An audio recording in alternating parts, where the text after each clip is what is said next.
नमस्कार प्रिय आत्माओं। यदि आप यह वीडियो सुन रहे हैं तो समझ लीजिए यह केवल संयोग नहीं है। यह कोई साधारण ज्ञान नहीं, बल्कि एक अदृश्य बुलावा है। एक ऐसा बुलावा जो केवल उसी तक पहुंचता है जो बाहरी संसार से थककर अब अपने भीतर उतरने को तैयार हो चुका है। यदि आपके जीवन में सब कुछ होते हुए भी कभी-कभी मन में एक अनकहा खालीपन महसूस होता है, यदि सुबह के शांत क्षणों में आपको ऐसा लगता है जैसे कोई आपको पुकार रहा हो, तो यह वीडियो आपके लिए ही है। आगे बढ़ने से पहले, यदि आप ऐसे विषयों में रुचि रखते हैं जो आत्मा को छूते हैं, जीवन को शांत करते हैं, तो चैनल को सब्सक्राइब करें और इस वीडियो को लाइक जरूर करें, क्योंकि आपका एक क्लिक इस ज्ञान को और लोगों तक पहुंचाता है। और कृपया वीडियो को अंत तक जरूर देखिए, क्योंकि असली रहस्य अंत में प्रकट होता है। आर्षियों ने जिस समय को अमृत वेला कहा, वह केवल सुबह जल्दी उठने का समय नहीं था। वह क्षण था जब पूरी सृष्टि मानो एक गहरी सांस लेकर मौन में ठहर जाती है। उस समय न दिन पूरी तरह जागता है, न रात पूरी तरह सोती है, और इसी संधि क्षण में मन सबसे शांत और आत्मा सबसे सजग होती है। अधिकांश लोग समझते हैं कि उस समय उठ जाना ही साधना है, पर सच्चाई ये है कि वह समय केवल अवसर देता है। उस अवसर को अनुभव में बदलना आपके भीतर के भाव पर निर्भर करता है। वास्तविक प्रार्थना शब्दों से नहीं होती। वह तब जन्म लेती है जब शब्द अपने आप थम जाते हैं। जब आप आंख खुलते ही कोई शोर नहीं करते, कोई मोबाइल नहीं देखते, कोई दिखावा नहीं करते, बस भीतर से इतना कहते हैं, हे परम सत्ता, मैं यहां हूं, अब भागना नहीं चाहता, और फिर मौन में बैठ जाते हैं। यही मौन धीरे धीरे शब्दों से बड़ा हो जाता है। मन शांत होता है और उसी शांति में आत्मा की आवाज सुनाई देने लगती है। धीरे धीरे शरीर का बोध हल्का होने लगता है, सांसें गहरी हो जाती हैं और एक अनकही उपस्थिति आपके चारों ओर महसूस होने लगती है। यह कोई कल्पना नहीं होती। कल्पना वह होती है जो हम चाहते हैं। अनुभव वह होता है जो बिना बुलाए घटता है। यदि आप यह अभ्यास लगातार कुछ दिनों तक करते हैं, तो आप देखेंगे कि दिन भर की छोटी छोटी बातें आपको पहले जैसी विचलित नहीं करती, क्योंकि अब आप केवल जीवन नहीं जी रहे, आप जीवन को साक्षी भाव से देख रहे। तो समझ लें कि इस वीडियो में यह कौन सा बिंदु है। आप तब तक मत छोड़िएगा जब तक आपके अंदर कोई हलचल न हो जाए, क्योंकि जो आप अभी सुन रहे हैं वह आपको उसी ऊर्जा से जोड़ सकता है जो ब्रह्मांड को चला रहा है। ब्रह्माश्वर यह शब्द छोटा है, उसका रहस्यमयी मंदिर ही विराट है। आर्षियों ने इसे अमृत बेला कहा। लेकिन क्या आपने कभी सोचा है कि उन्होंने इस बार इतना खास क्यों सोचा? सच तो यह है कि ब्रह्मचार्य कोई धार्मिक रीति नहीं है। यह तो ब्रह्मांड की सबसे रहस्यमयी भाषा में लिखा गया एक रहस्य है। एक ऐसा मौन संदेश जो केवल वही देता है जो वास्तव में सिद्धांत चाहता है। जब रात और दिन एक दूसरे से मिलते हैं, जब पूर्ण सृष्टि सोई होती है, जब तक हवा चलती है, उस समय केवल वह एक ही चीज जगाती है, और आपकी आत्मा की आवाज है। प्रश्न यह है कि केवल उस समय जगना ही क्या है? क्या केवल खुला खुला लेना ही ब्रह्मांड के द्वार खोल देता है? बिल्कुल नहीं। वह समय आपको अवसर देता है। आपको एक कदम तो स्वयं उपकरण रखना होगा, और उस पहले कदम का नाम है प्रार्थना। अब आप सोच सकते हैं, प्रार्थना तो हम रोज करते हैं, नया क्या है? यही तो रहस्य है। अधिकांश लोगों की प्रार्थनाओं में एक क्रिया निहित होती है, एक मित्र का उपाय। लेकिन वास्तविक प्रार्थना मांगती नहीं, वह एकमात्र व्यापारी है, उस शक्ति से जो हर जगह पर मिलती जुलती है जब हम खुद को खो देते हैं। ब्रह्मपादरी की प्रार्थना सबसे शक्तिशाली क्यों है? क्योंकि उस समय मन सबसे अधिक शांत होता है, और जब मन शांत होता है तब आत्मा वाणी होती है। क्या आपको कभी ऐसा क्षण महसूस होता है जब आप किसी गहरे संकट में पड़ जाते हैं और आपके छोटे पैर के लिए अचानक कोई शब्द आता है? जब आप बोलना चाहते हैं लेकिन आपके पास बोलने पर कुछ नहीं होता, वही वास्तविक प्रार्थना है। प्रार्थना वह नहीं जो शब्द से असफल है। वास्तविक प्रार्थना वह है जो बीच में ही छूट जाती है, जो एक समुद्र तट से उठता है और सीधे उस शक्ति तक पहुंचता है जिसे आपने कई पर्वतों से बुलाया है। ईश्वर, ब्रह्म, आत्मा, प्रेम। ब्रह्म पुजारी में आपको बस इतना करना है, जब आपकी आंख खुलेगी तो कोई शोर मत करेगा। किसी मोबाइल, घड़ी, मंत्र या किसी रीति की आवश्यकता नहीं। केवल एक समुद्र तट और मन में बिना कहे कहिए, हे ईश्वर, मैं उपस्थित हूं, मुझसे सुनो, मैं अब भागना नहीं चाहता, मुझे अंतिम अनुभव लेना चाहिए। ये शब्द सरल हैं, समान ही गहराई है। उदाहरण के तौर पर धीरे धीरे कहा जाता है, जैसे कोई अपने अंदर उतर रहा हो। फिर केवल मौन में बैठे, न कुछ सोचिए, न कुछ धैर्य रखिए। आपने अपने आसपास के किसी भी स्थान पर एक अद्भुत अनुभव के बाद कुछ फिल्में देखी, एक शांति, एक कोमल ऊर्जा, एक ऐसी उपस्थिति जिसके शब्दों में बांधा नहीं जा सकता। इसी को अनुभव कहते हैं और यही अनुभव आत्मा के लिए भोजन है। ब्रह्मचार्य की सबसे बड़ी शक्ति यही है। वह आपको बाहरी दुनिया से खींचकर अपनी आंतरिक दुनिया में ले जाता है। और जब आप पहली बार उस मौन की गहराई में जाते हैं तो कोई चमत्कार घटता है। आपने देखा कि प्रार्थना अब शब्दों की जरूरत महसूस नहीं होती, वह तो अब आपकी उपस्थिति बन जाती है। अब अगला प्रश्न यह है कि इस मौन में बैठने की व्यवस्था ही क्या है?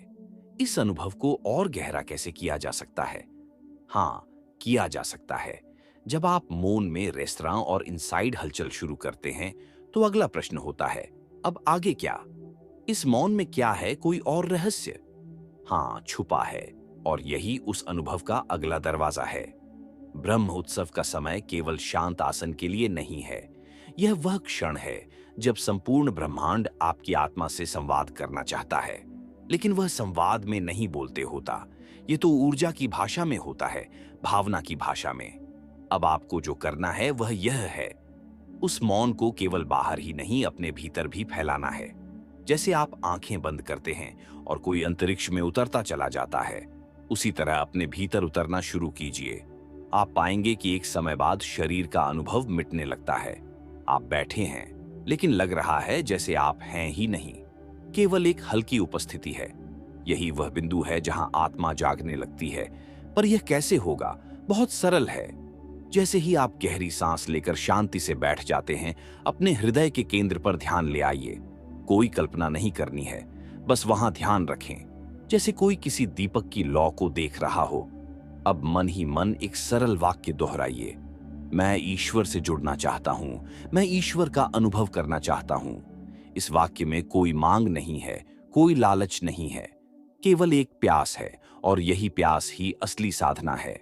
अब आप देखिए, कुछ ही समय में आपके मन में विचार धीमे होने लगते हैं। कोई पुरानी याद आ सकती है, कोई भावुकता भी आ सकती है, लेकिन उन्हें जाने दीजिए। हर बार अपने ध्यान को उसी वाक्य पर ले आइए, धीरे धीरे, शांत भाव से। यही दोहराना ध्यान की शुरुआत है। और अब एक रहस्य की बात जानिए। ब्रह्म मुहूर्त में यदि आप यह साधारण अभ्यास लगातार 7 दिन करें तो आपका अंतर्मन धीरे धीरे चेतन होने लगता है। आप दिन भर अधिक शांति अनुभव करते हैं। अचानक आपको लगेगा कि छोटी छोटी बातें जो पहले चुभती थीं, अब उनका कोई असर नहीं होता। यह कोई मानसिक बदलाव नहीं, यह आत्मिक जागरूकता की शुरुआत होती है। फिर एक समय ऐसा आता है जब आप ध्यान में बैठते हैं और आपको ऐसा लगता है कि कोई और भी वहां है, कोई अदृश्य शक्ति जो आपको देख रही है, जो आपके हृदय की धड़कनों को सुन रही है। वहीं से शुरू होता है ईश्वर से संवाद। और इस संवाद का कोई नियम नहीं होता, यह कोई शब्दों से नहीं होता, कोई आवाज नहीं आती, पर फिर भी आपको अनुभव होता है कि कोई उत्तर दे रहा है। कभी एक भाव के रूप में, कभी एक विचार के रूप में, कभी एक शांति की तरंग के रूप में। अब आप पूछेंगे, क्या यह केवल कल्पना है? नहीं, कल्पना और अनुभव में फर्क होता है। कल्पना वह है जो हम चाहते हैं, अनुभव वह है जो बिना चाहे घटता है। ब्रह्म मुहूर्त में जब आप यह साधना शुरू करते हैं तो आप केवल एक प्रयोग नहीं कर रहे, आप अपने जीवन की दिशा बदल रहे हैं। क्योंकि जब आत्मा जागने लगती है तब जीवन के प्रश्न छोटे लगने लगते हैं। आप कोई बड़ी दौड़ में शामिल नहीं रहते, बल्कि आप उस शांति को खोजने लगते हैं जो सब कुछ होते हुए भी मिलती नहीं। और अब अगला प्रश्न उभरता है, क्या इस प्रार्थना और मौन के अनुभव को और गहरा किया जा सकता है? क्या आत्मा और ईश्वर के बीच कोई सीधा संवाद संभव है? क्या कोई विशेष विधि है जिससे आप ब्रह्मांड की ऊर्जा को अपनी चेतना में अनुभव कर सकते हैं? जब आत्मा तैयार हो जाती है तो ईश्वर स्वयं उसके पास आता है, लेकिन उस क्षण को पहचानना सबसे बड़ा रहस्य है। यह कोई साधारण अनुभव नहीं होता। यह ना तो आंखों से दिखता है, ना कानों से सुनाई देता, पर फिर भी यह सबसे स्पष्ट अनुभव होता है। ईश्वर से संवाद एक सूक्ष्म तरंग की तरह होता है, जिसे केवल शांत हृदय ही पकड़ सकता है। जैसे रेडियो की एक खास फ्रीक्वेंसी होती है, उसी तरह ब्रह्म मुहूर्त का समय उस दिव्य फ्रीक्वेंसी को पकड़ने का श्रेष्ठ समय है। उस समय ब्रह्मांड की हर लहर मानो आपके अंदर उतरने को तैयार होती है। बस जरूरत है एक सच्चे मौन और सजगता की। अब प्रश्न आता है, क्या कोई विधि है जिससे इस संवाद को अधिक गहरा और स्पष्ट किया जा सके? हाँ, एक प्राचीन विधि है, प्रार्थनात्मक मौन। ये कैसी होती है? सुबह ब्रह्म मुहूर्त में जागने के बाद पहले 10 मिनट शांति से बैठिए। कोई शब्द ना बोलिए, कोई विचार ना पकड़िए। अब अपने हृदय से केवल एक भावना प्रकट कीजिए, हे परमात्मा, मैं तैयार हूं, मुझे अनुभव करवाओ। फिर आंखें बंद रखिए और केवल प्रतीक्षा कीजिए। ये प्रतीक्षा कोई बेचैनी नहीं है, ये प्रेम से भरी हुई प्रतीक्षा है। जैसे कोई प्रिय आत्मा आने वाली हो और आप उसके स्वागत में मौन खड़े हो। धीरे धीरे आपको भीतर हल्का सा कंपन महसूस होगा, एक शांति की लहर जो शरीर से निकलकर आसपास फैलती है। ये वही संकेत है कि आप ईश्वर की तरंग से जुड़ रहे हैं। फिर अगला चरण आता है ध्यान से संवाद का। अब गहरी सांस लेकर अपना ध्यान सिर के बीचों बीच केंद्रित कीजिए, जिसे सहस्त्रार चक्र कहते हैं। वहां कोई कल्पना नहीं करनी है, बस ध्यान केंद्रित करना है और वहीं पर मन ही मन यह भावना रखें, हे परम चेतना, यदि तुम हो तो मुझे अनुभव करवाओ। मैं खाली हूं, तैयार हूं। यह वाक्य कोई मंत्र नहीं बल्कि आत्मा की पुकार है। इसे जब आप सच्चे भाव से दोहराते हैं तो धीरे धीरे आप देखेंगे आपके विचार मिटने लगते हैं और तभी एक अनोखा अनुभव होता है, जैसे कोई हल्की रोशनी भीतर चमकती है या कोई अदृश्य हाथ सिर पर रखता है। और यही है संवाद की शुरुआत। यह अनुभव किसी चमत्कार की तरह नहीं होता, बल्कि बहुत स्वाभाविक होता है। आप रोना चाहें तो रो सकते हैं, हंसी भी आ सकती है या केवल मौन में बैठे रहना अच्छा लग सकता है। ये सब संकेत हैं कि ईश्वर ने आपके भीतर प्रवेश किया है। और अब एक रहस्य जानिए, जब यह पहली बार घटता है तो मन शंका कर सकता है, यही मन की आदत है। लेकिन इस अनुभव को बार बार दोहराइए और हर बार वह गहराता जाएगा और धीरे धीरे संवाद स्पष्ट होता जाएगा। कभी उत्तर एक विचार में मिलेगा, कभी किसी अनजान भाव में, कभी किसी दृश्य में। फिर आप पाएंगे कि आपके जीवन के प्रश्न स्वयं हल होने लगे हैं। आपने किसी से कुछ नहीं पूछा, फिर भी उत्तर मिल गया, क्योंकि अब आप ईश्वर से बात करना सीख चुके हैं। अब अगला प्रश्न यह होगा, क्या इस अनुभव को इतना मजबूत किया जा सकता है कि दिन भर भी ईश्वर से जुड़ाव बना रहे? क्या ध्यान केवल सुबह का अभ्यास नहीं, बल्कि 24 घंटे की स्थिति बन सकता है? जब ब्रह्म मुहूर्त का अनुभव इतना गहरा हो जाए कि वह केवल सुबह की साधना ना रह जाए, बल्कि पूरे दिन की अनुभूति बन जाए, तब आप समझ जाइए कि आप केवल ईश्वर से मिल नहीं रहे, आप अब उसी में जी रहे हैं। यह कोई साधारण बात नहीं है। यह वह अवस्था है जहां ध्यान अब एक अभ्यास नहीं, बल्कि स्वाभाविक स्थिति बन जाता है। अब प्रश्न यह है कि यह संभव कैसे है? दिन भर ईश्वर से जुड़ाव बनाए रखने के लिए एक सरल लेकिन शक्तिशाली विधि है स्मरण और प्रतीति का अभ्यास। सुबह ब्रह्म मुहूर्त में जो अनुभव आप करते हैं, उसे केवल वहीं ना छोड़ें। जैसे ही आपकी आंखें खुलती हैं, मन से वही भाव दोहराइए जो आपने ध्यान में अनुभव किया था, हे ईश्वर, मैं अब भी तुम्हारे साथ हूं। फिर दिन के प्रत्येक कार्य में उसी भाव को लेकर प्रवेश कीजिए। उदाहरण के लिए, जब आप हाथ धोते हैं तो बस आर्षियों ने जिस समय को अमृत वेला कहा, वह केवल सुबह जल्दी उठने का समय नहीं था। वह क्षण था जब पूरी सृष्टि मानो एक गहरी सांस लेकर मौन में ठहर जाती है। उस समय न दिन पूरी तरह जागता है, न रात पूरी तरह सोती है, और इसी संधि क्षण में मन सबसे शांत और आत्मा सबसे सजग होती है। अधिकांश लोग समझते हैं कि उस समय उठ जाना ही साधना है, पर सच्चाई यह है कि वह समय केवल अवसर देता है। उस अवसर को अनुभव में बदलना आपके भीतर के भाव पर निर्भर करता है। वास्तविक प्रार्थना शब्दों से नहीं होती, वह तब जन्म लेती है जब शब्द अपने आप थम जाते हैं, जब आप आंख खुलते ही कोई शोर नहीं करते, कोई मोबाइल नहीं देखते, कोई दिखावा नहीं करते, बस भीतर से इतना कहते हैं, हे परम सत्ता, मैं यहां हूं, अब भागना नहीं चाहता, और फिर मौन में बैठ जाते हैं। यही मौन धीरे धीरे शब्दों से बड़ा हो जाता है, मन शांत होता है और उसी शांति में आत्मा की आवाज सुनाई देने लगती है। धीरे धीरे शरीर का बोध हल्का होने लगता है, सांसें गहरी हो जाती हैं और एक अनकही उपस्थिति आपके चारों ओर महसूस होने लगती है। यह कोई कल्पना नहीं होती। कल्पना वह होती है जो हम चाहते हैं। अनुभव वह होता है जो बिना बुलाए घटता है। यदि आप यह अभ्यास लगातार कुछ दिनों तक करते हैं तो आप देखेंगे कि दिन भर की छोटी छोटी बातें आपको पहले जैसी विचलित नहीं करती, क्योंकि अब आप केवल जीवन नहीं जी रहे, आप जीवन को साक्षी भाव से देख रहे होते। भीतर के नियंत्रण को छोड़ना होगा। जब तक आप जीवन को अपनी योजना से चलाना चाहते हैं, तब तक वह दिव्यता आपसे छुपी रहेगी। लेकिन जैसे ही आप कहेंगे, हे प्रभु, जो हो रहा है वही होना चाहिए, मैं तेरी इच्छा में विश्राम करता हूं, तो ईश्वर आपके जीवन की हर गतिविधि को अपनी उपस्थिति से भर देंगे। यही वह अवस्था है जिसे योगी सहज ध्यान कहते हैं। अब ध्यान करना नहीं पड़ता, ध्यान स्वभाव बन जाता है। आप कुछ भी करें, चलना, बोलना, खाना, काम करना, सब कुछ एक दिव्यता में नहाया हुआ लगता है। और यह स्थिति संभव है यदि आपने ब्रह्म मुहूर्त को केवल एक समय नहीं, बल्कि एक स्थिति के रूप में अपनाया। लेकिन अब अगला प्रश्न उभरता है, क्या कोई साधारण व्यक्ति भी इस दिव्यता को अनुभव कर सकता है? क्या एक सामान्य गृहस्थ जो ध्यान में बहुत गहरे नहीं गया, वह भी इस परम अवस्था को प्राप्त कर सकता है? सवाल यही है, क्या एक साधारण मनुष्य जो दिन भर की भागदौड़, परिवार, काम और जिम्मेदारियों में उलझा रहता है, वह भी ब्रह्म मुहूर्त की दिव्यता को अपने जीवन में उतार सकता है? क्या ईश्वर का स्पर्श केवल योगियों, सन्यासियों या एकांतवासियों के लिए ही है? उत्तर सीधा है नहीं। ईश्वर किसी विशेष वेशभूषा, पद या जीवन शैली के पीछे नहीं छुपे हैं। वे वही हैं जहां आप हैं। प्रश्न केवल इतना है, क्या आप उन्हें आमंत्रित कर रहे हैं? ब्रह्म मुहूर्त को अपने भीतर लाने के लिए आपको पहाड़ों में जाने की आवश्यकता नहीं। आपको केवल एक विशेष मौन को अपनाने की आवश्यकता है। भीतर का मौन।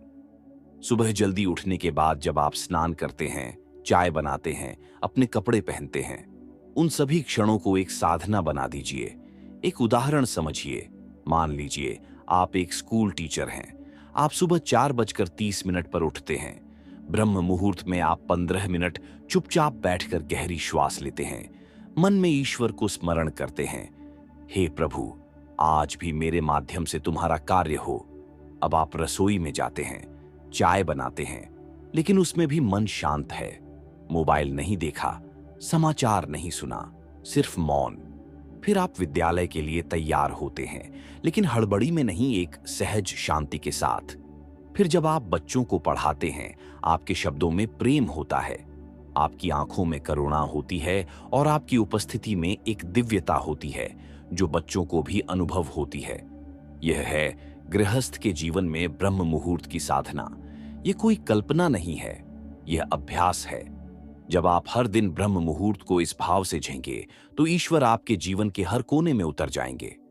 फिर आप ऑफिस में होंगे, बस में होंगे, बाजार में होंगे, लेकिन भीतर एक साक्षी मौन बना रहेगा, जैसे कोई आपको भीतर से देख रहा है और मुस्कुरा रहा है। आपको यह जानकर आश्चर्य होगा कि संसार के कई महान आत्माओं ने इसी राह पर चलकर दिव्यता पाई है। वे जंगलों में नहीं गए, वे घर पर ही थे परिवार के साथ, लेकिन हर दिन एक अलक्षित ध्यान, एक मौन समर्पण उनके भीतर बहता रहा। अब प्रश्न उठता है, क्या यह मौन समर्पण संभव है जब जीवन में समस्याएं हो, तनाव हो, दर्द हो? क्या ब्रह्म मुहूर्त की यह साधना तब भी काम करती है जब परिस्थितियां विपरीत हो, जब जीवन में दुख होता है, जब अंदर कोई पीड़ा चुपचाप बह रही होती है? तब बहुत मुश्किल होता है सुबह उठना, मौन होना, ईश्वर से जुड़ना। मन भागता है, सोचता है, परेशान रहता है। ऐसे में कोई कहे कि ब्रह्म मुहूर्त में ध्यान करो, मौन रहो, तो वह केवल एक सुझाव नहीं, बल्कि एक चुनौती बन जाता है। लेकिन यहीं से असली साधना शुरू होती है, जब मन भारी हो और फिर भी आप सुबह उठे, जब आंखों में आंसू हो, लेकिन आप मौन में बैठे, जब कुछ अच्छा ना लग रहा हो, फिर भी आप ईश्वर को धन्यवाद कहें। यही वह क्षण होता है जब आप सबसे ज्यादा ईश्वर के निकट होते हैं। ब्रह्म मुहूर्त कोई जादू नहीं है, यह एक अवसर है, एक ऐसा समय जब ब्रह्मांड स्वयं आपकी मदद करता है, आपके भीतर के शोर को शांत करने में। कल्पना कीजिए, आपने रात भर किसी चिंता में नींद पूरी नहीं की, फिर भी आप सुबह 4:30 पर उठे। आपने आंखें बंद की और बस एक बात कही, हे प्रभु, आज मेरी शक्ति कम है, लेकिन मेरा समर्पण उतना ही गहरा है। बस इतना कहना ही एक शक्तिशाली साधना है। ईश्वर को आपकी ताकत नहीं चाहिए, उन्हें चाहिए आपका सच। यदि आप टूटे हुए हैं तो टूटे हुए रूप में ही उनके पास आइए।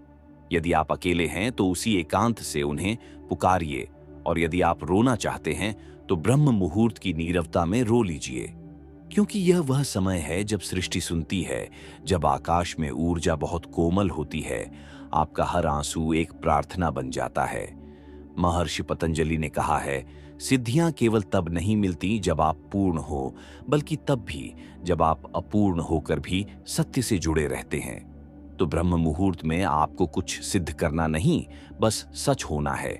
हर दिन सुबह यह कहिए, मैं जैसा हूं वैसा ही तेरा हूं, और बस इतना ही कहने से भीतर एक परिवर्तन शुरू होता है। धीरे धीरे आपके दुख मौन में घुलने लगते हैं।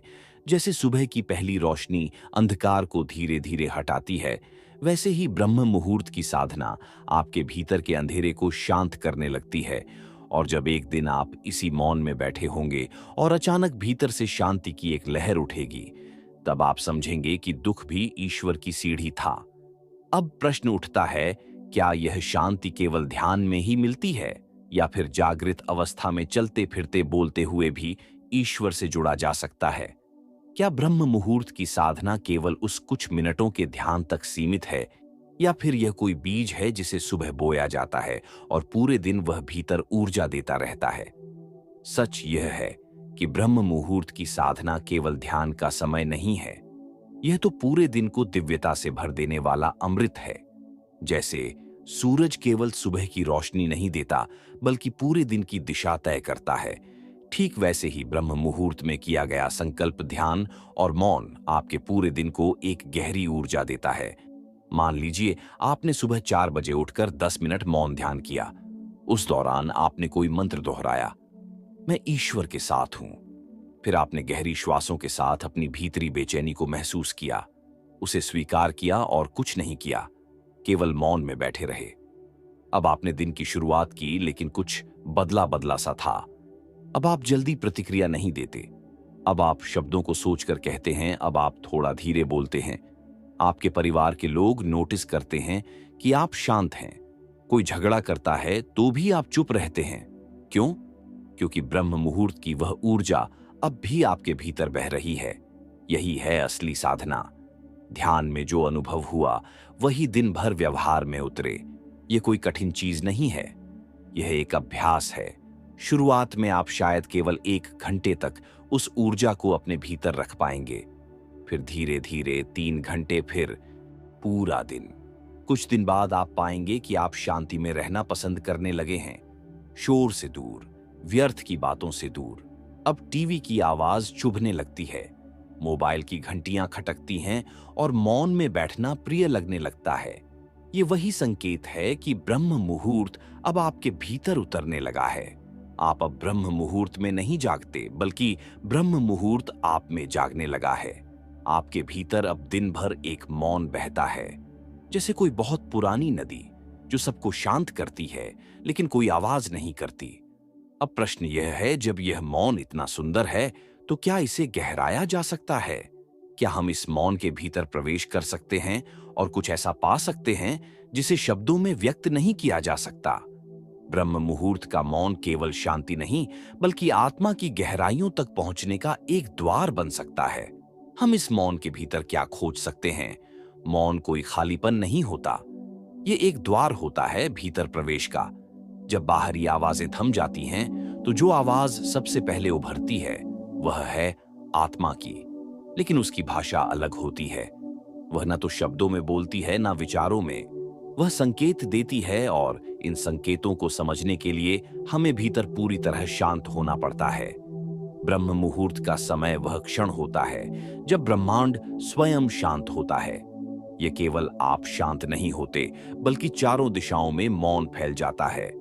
पक्षी अभी जागे नहीं होते, मोबाइल नहीं बजते, कोई मैसेज नहीं आता और बाहर की दुनिया अब भी नींद में होती है। ऐसे में जब आप बैठते हैं तो आपकी आत्मा को पहली बार साफ साफ सुनाई देता है।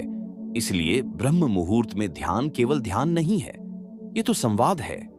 एक ऐसा संवाद जो बिना शब्दों के होता है। ईश्वर और आत्मा के बीच आपका काम सिर्फ इतना है, उस सुनने के लिए उपस्थित रहना। न कुछ सोचना, न कुछ करना, केवल मौन बनकर बैठे रहना। जैसे किसी बहुत पुराने मंदिर में बैठे हो और कोई अनसुनी सी घंटी अंदर बज रही हो।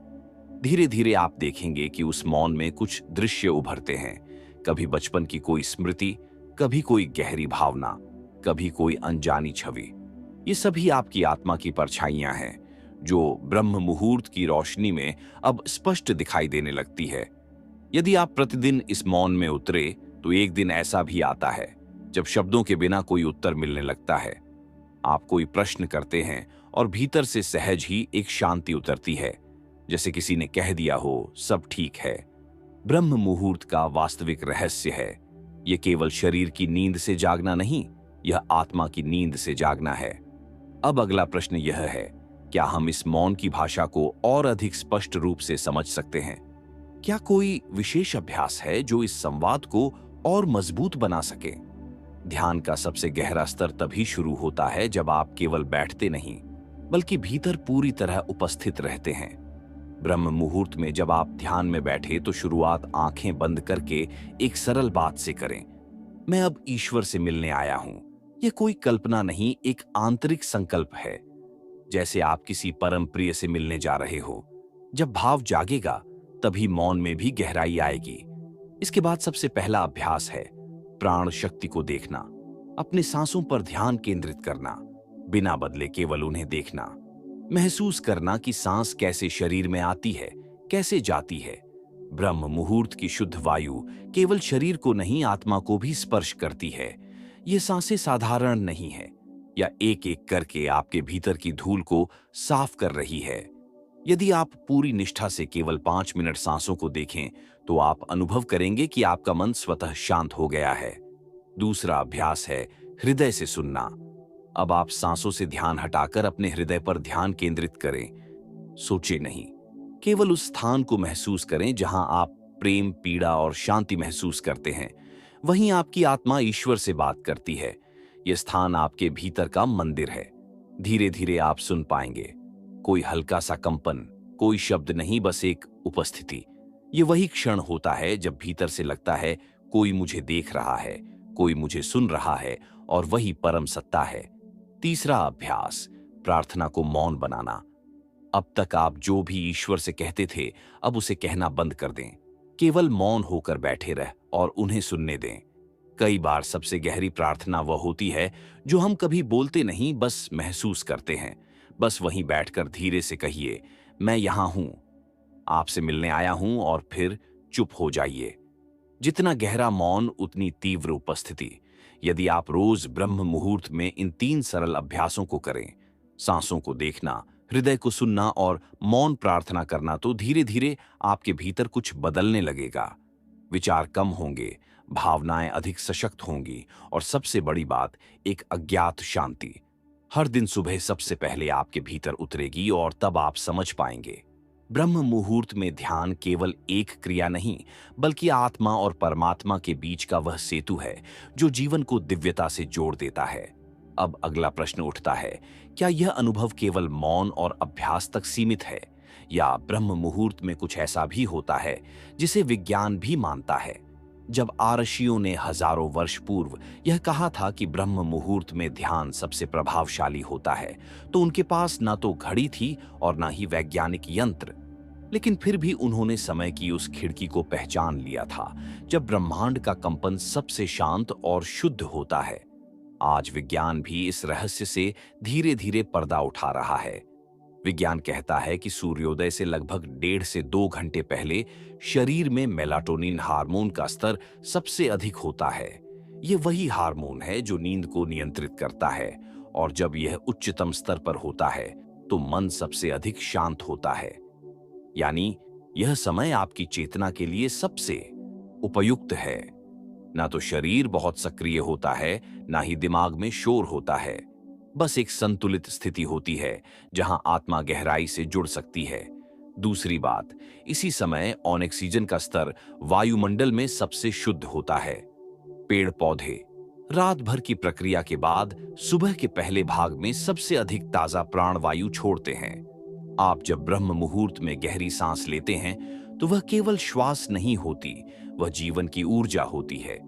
यह ऊर्जा न केवल शरीर को जागृत करती है बल्कि आपकी चेतना को भी ऊपर उठाती है। तीसरी बात, ब्रह्म मुहूर्त में दिमाग की वेव्स यानी ब्रेन वेव्स थीटा स्थिति में होती है। यह वही अवस्था है जब व्यक्ति या तो ध्यान में होता है या सपना देख रहा होता है, और यही स्थिति रचनात्मकता, अंतर्दृष्टि और ईश्वर से जुड़ाव के लिए सबसे उपयुक्त होती है। इस समय आप जो भी संकल्प करते हैं वह आपके अवचेतन में गहराई से बैठता है। इसलिए यदि आप ईश्वर से कुछ मांगना चाहते हैं, अपने जीवन को बदलना चाहते हैं या किसी भी मानसिक तनाव से बाहर निकलना चाहते हैं, तो ब्रह्म मुहूर्त ही वह समय है जब यह सब सबसे गहराई से काम करता है। यह कोई जादू नहीं, यह प्रकृति और शरीर की लय का मिलन है। जब आप इस लय के साथ ध्यान में बैठते हैं तो आप ब्रह्मांड के साथ एकत्व की स्थिति में पहुंच जाते हैं। अब प्रश्न यह है, क्या इस समय में की गई प्रार्थना सचमुच पूरी होती है, और यदि हां, तो ऐसी कौन सी बात है जो प्रार्थना को सुनने योग्य बनाती है? सोचिए, जब कोई बच्चा पूरी सच्चाई और मासूमियत से कुछ मांगता है तो क्या माता पिता उसे टाल सकते हैं? बिल्कुल नहीं। ठीक वैसे ही ब्रह्म मुहूर्त में की गई प्रार्थना उस शिशु की पुकार की तरह होती है जो ब्रह्मांड की गोद में बैठा हो।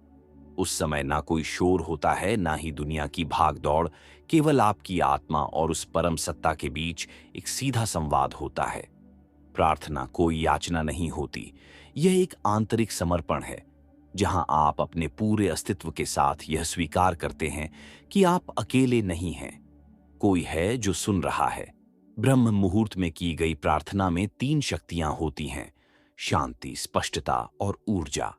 शांति आपके मन को स्थिर करती है, स्पष्टता आपकी भावना को एक दिशा देती है, और ऊर्जा आपकी प्रार्थना को गति देती है। जब आप इस समय में आंखें बंद करते हैं और दिल से कहते हैं, हे प्रभु, मुझे मार्ग दिखाइए, तो यह केवल एक वाक्य नहीं होता, यह एक कंपन बन जाता है जो ब्रह्मांड के सूक्ष्म स्तर पर गूंजता है। और ब्रह्मांड का नियम है, जो कंपन जितना शुद्ध होता है उसकी प्रतिक्रिया उतनी ही गहरी होती है। इसलिए जब आप ब्रह्म मुहूर्त में प्रार्थना करते हैं तो वह प्रार्थना शब्द नहीं रहती, वह एक जीवंत शक्ति बन जाती है जो आपके भाग्य की दिशा को मोड़ सकती है। लेकिन अब सवाल यह उठता है, प्रार्थना करते समय हमारा मन बहुत भटकता है। कई बार हम शब्द तो बोलते हैं लेकिन दिल उसमें डूबा नहीं होता। तो फिर ऐसी प्रार्थना का क्या असर होगा? बहुत से लोग प्रार्थना करते हैं लेकिन प्रार्थना करते समय उनका मन दूसरी जगह होता है। होठ हिल रहे होते हैं लेकिन हृदय मौन होता है। यही कारण है कि उनकी प्रार्थना एक आदत बन जाती है लेकिन अनुभव नहीं बन पाती। परंतु ब्रह्म मुहूर्त में यदि आपने एक बार भी पूरी श्रद्धा से, पूर्ण समर्पण के साथ एक सच्ची पुकार लगा दी, तो वह पुकार ब्रह्मांड को हिला सकती है। तो कैसे करें ऐसी प्रार्थना? इसका रहस्य है भावना के साथ एकाग्रता। आंखें बंद करें और सबसे पहले अपने हृदय की गति को महसूस करें।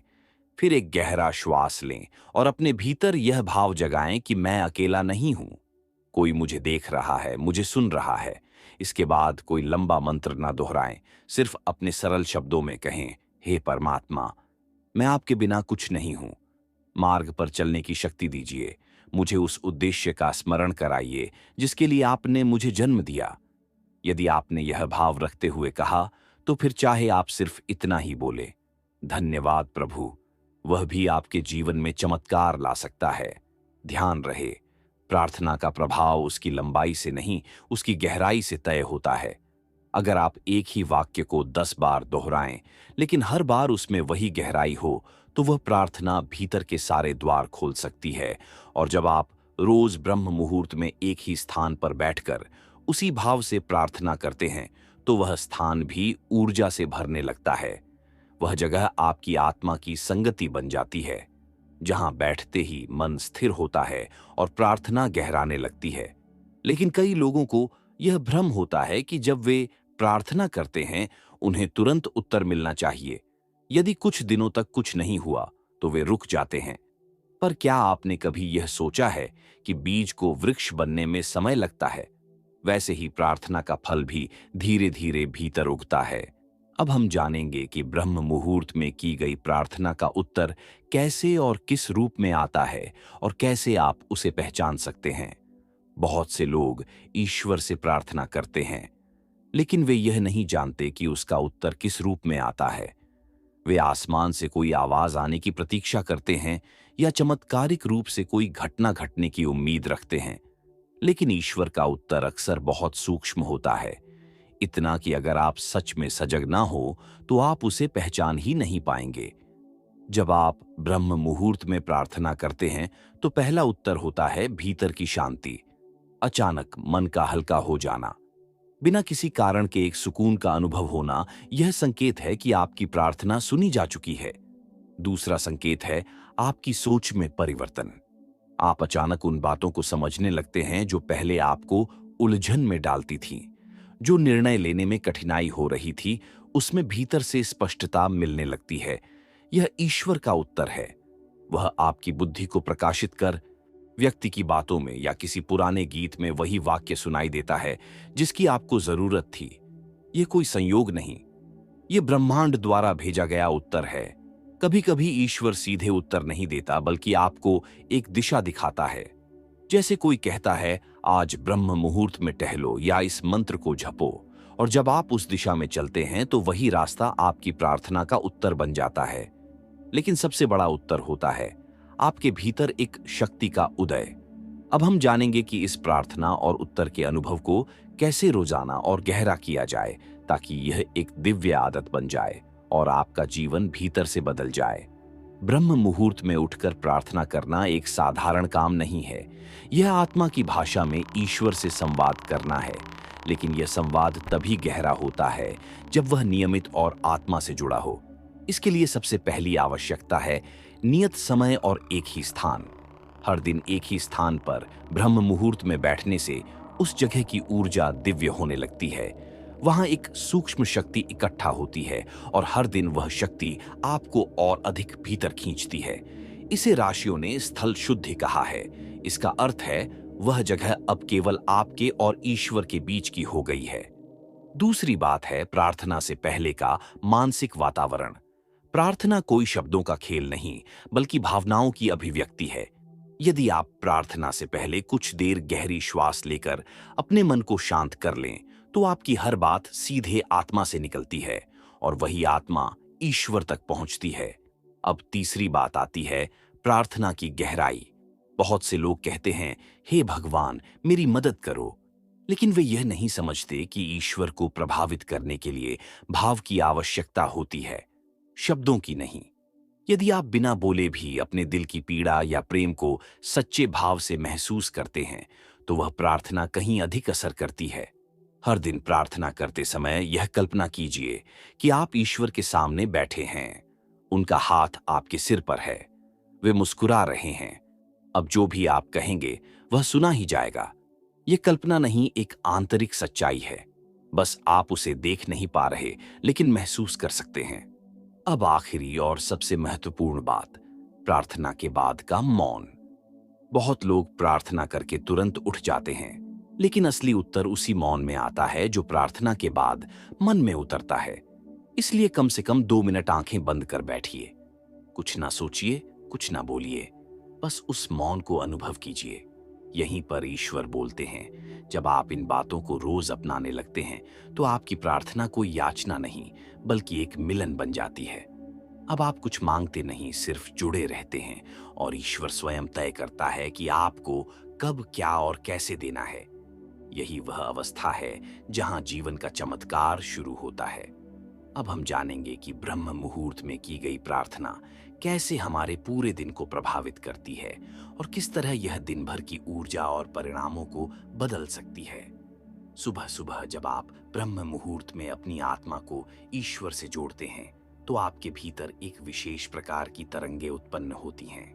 ये तरंगें अदृश्य होती हैं, लेकिन पूरे दिन आपकी सोच, आपके निर्णय, आपकी ऊर्जा और आपके कर्मों को प्रभावित करती है। इसे ऐसे समझिए जैसे सुबह आपने अपनी आत्मा को सूर्य से जोड़ दिया हो। अब सारा दिन चाहे जो भी अंधकार आए, भीतर का प्रकाश बुझता नहीं। जिन लोगों की सुबह ब्रह्म मुहूर्त की प्रार्थना से शुरू होती है, वे निर्णयों में भ्रमित नहीं होते, बातें दिल पर नहीं लेते, और सबसे महत्वपूर्ण बात, वे बाहरी परिस्थितियों के अनुसार नहीं, भीतर के केंद्र से जीते हैं। और यही वह रहस्य है जिससे साधारण मनुष्य भी असाधारण शक्ति के साथ जीवन जी सकता है। जब आप नियमित रूप से इस समय प्रार्थना करते हैं, तो ब्रह्मांड भी आपकी सहायता करता है।